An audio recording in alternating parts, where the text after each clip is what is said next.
सबको जय मसीह की बहुत ही प्यारे वचन के साथ यीशु ने कहा, मैं तुमसे सच कहता हूँ कि भेड़ों का द्वार मैं हूँ, और जो मुझसे पहले आए थे वो सब चोर और लुटेरे थे, उन्होंने तुम्हें लूटा था, किंतु भेड़ों ने उनकी नहीं सुनी। यानी कि जो परमेश्वर के लोग हैं उन्होंने उसकी नहीं सुनी। जो यीशु मसीह से पहले खुद को बोल रहे थे कि मैं परमेश्वर हूँ, मुझे मानो, मुझे फॉलो करो। यीशु ने कहा, यदि कोई मुझ में से होकर प्रवेश करेगा तो उसकी रक्षा होगी, वो भीतर और बाहर जा सकता है। उसके बाद यीशु ने कहा कि और उसे भोजन मिलेगा खाने के लिए। चोर केवल चोरी करने, हत्या करने, घात करने के लिए, विनाश करने के लिए आता है, लेकिन मैं इसीलिए आया हूँ कि तुम्हें जीवन मिले, तुम्हें भरपूर जीवन मिले। भरपूर जीवन का मतलब तुम्हें अनंत जीवन मिले। आप क्या सोचते हैं कि आपका जीवन इस धरती तक ही सीमित है, आपके परिवार तक ही सीमित है? आप कभी ऐसा मत सोचिए कि आपका जीवन धरती तक सीमित है। आपका इस दुनिया में आने का एक पर्पस है जो परमेश्वर चाहता है कि आप अपनी इच्छा से उसे चुने। उसके बाद यीशु ने कहा कि मैं तुम्हें अनंत जीवन देने के लिए आया हूँ। अच्छा चरवाहा मैं हूँ। यानी कि जब आप भेड़ और बकरियों की आपने कभी देखा है या नहीं, बट अगर आप भेड़ और बकरियों में देखोगी तो जब भेड़ एक साथ चलती है तो भेड़ को कोई भी बुला सकता है लेकिन वो उसके पीछे नहीं चलती। लेकिन जब बकरियों की बात करेंगे तो कोई भी आवाज़ देगा और वो उसके पीछे चली जाती है, उसे खाना दे, पीना दे। लेकिन जब भेड़ की एक अच्छी बात ये होती है कि वो अपने ही मालिक की बात सुनता है, वो किसी की भी बात को नहीं सुनता। तो यीशु ने कहा कि भेड़ को चराने वाला, यानी कि तुम एक भेड़ के समान हो, और जो मेरी भेड़ है, जो वो मुझे पहचानती है, वो मेरे शब्द को जानती है। यीशु ने कहा कि किंतु जो किराए का मजदूर होता है वो चरवाहा नहीं होता, और भेड़ें उसकी आवाज़ नहीं सुनती। जब भेड़िए को वो आते देखता है तो वो भाग जाता है मजदूर।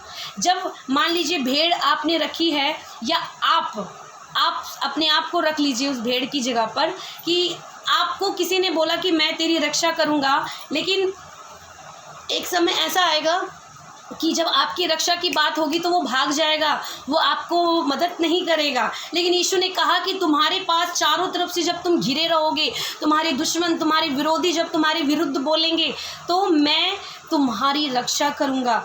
यीशु मसीह की कहा कि जो जगत का प्रकाश है, ज्योति है, वो मैं हूँ। जो मुझे जान लेता है, यीशु ने कहा कि जो मुझे जान लेगा वो कभी भी अंधकार में नहीं चलेगा, उसे कोई बेवकूफ़ नहीं बना सकता। यीशु मसीह के जो इस वचन में लिखा हुआ है वो सीधे हमें ये बोलता है कि पूरा जो संसार है, संसार के जो लोग हैं वो अंधकार में चल रहे हैं, वो खुद नहीं जानते वो क्या कर रहे हैं। मैं एक चीज़ कहना चाहती हूँ कि सपोज़ कीजिए कि हम किसी पेड़ की पूजा कर रहे हैं, क्योंकि वो परमेश्वर ने हमें दी है। उस पेड़ के द्वारा हमें हवा मिलती है, हमें ऑक्सीजन मिलता है, उस पेड़ के द्वारा हमें छाया मिलती है, परमेश्वर ने इसीलिए दिया है। और बहुत सारे पेड़ों के द्वारा हमें फल मिलता है, लकड़ियाँ मिलती है जलाने के लिए, है ना। उस लकड़ियों के द्वारा हम बहुत तरीके से इस्तेमाल करते हैं। तो परमेश्वर ने हमें पेड़ को क्यों दिया है? परमेश्वर ने हमें पेड़ हमारे लिए दिया है कि वो हमारी ज़रूरत की चीज़ें हैं।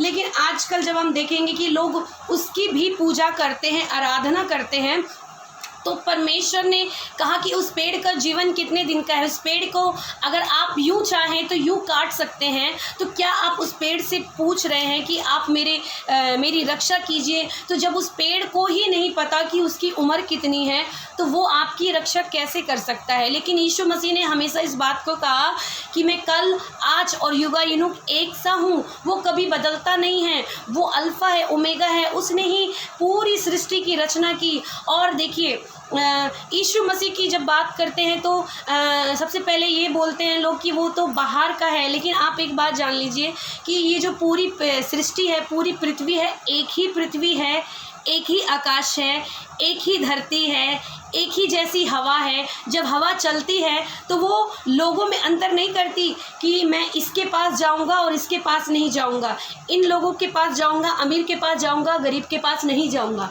हवा भेद नहीं करती, क्योंकि वो परमेश्वर की आज्ञा के अनुसार वो चलती है। जब आकाश से रोशनी गिरती है तो वो ये नहीं देखती कि ये बुरा आदमी है, इस पर मैं अपनी रोशनी गिरूँगा, और ये अच्छा आदमी है, इस पे मैं ज़्यादा रोशनी गेरूँगा।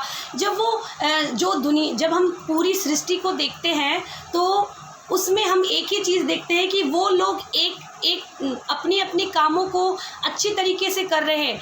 कभी भी सृष्टि ने हमसे ये नहीं कहा कि तुम मेरी आराधना करो, लेकिन वो सृष्टि खुद जानती है कि हमें एक परमेश्वर को मानना चाहिए। सृष्टि खुद अपने आप को बयां करती है कि जिस तरह सूर्य एक है, चंद्रमा एक है, आकाश एक है, धरती एक है, हवा एक है, आग एक है ना, उसी प्रकार हमारा परमेश्वर भी एक है, वो अनेक नहीं हो सकता। परमेश्वर का वचन कहता है कि वो अपनी महिमा किसी और को नहीं देगा।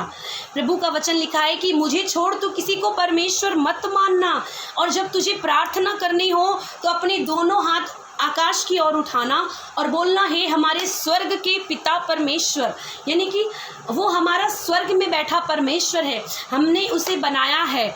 हम परमेश्वर को बना सकते हैं, जब हमने परमेश्वर को देखा नहीं हमने तो फिर हम उसकी पूजा कैसे कर सकते हैं, आराधना कैसे कर सकते हैं।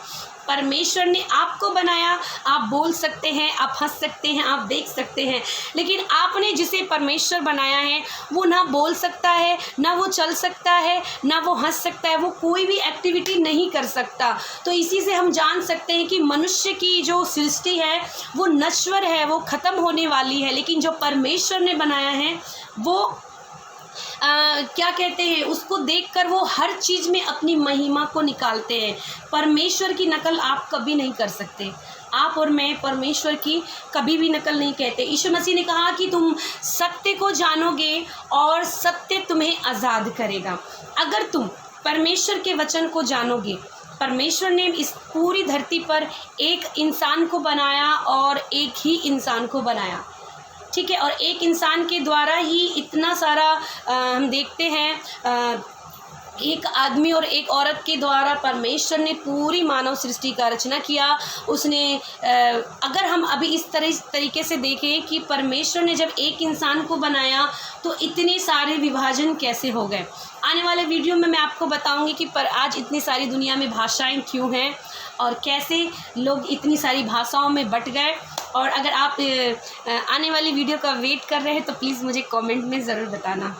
अगर मेरी वीडियो आपको अच्छी लगती है तो प्लीज़ अगर कुछ मैंने गलती करी तो मुझे माफ़ करना। कमेंट में मुझे ज़रूर लिखकर बताना कि मैंने कहाँ मिस्टेक कर दी।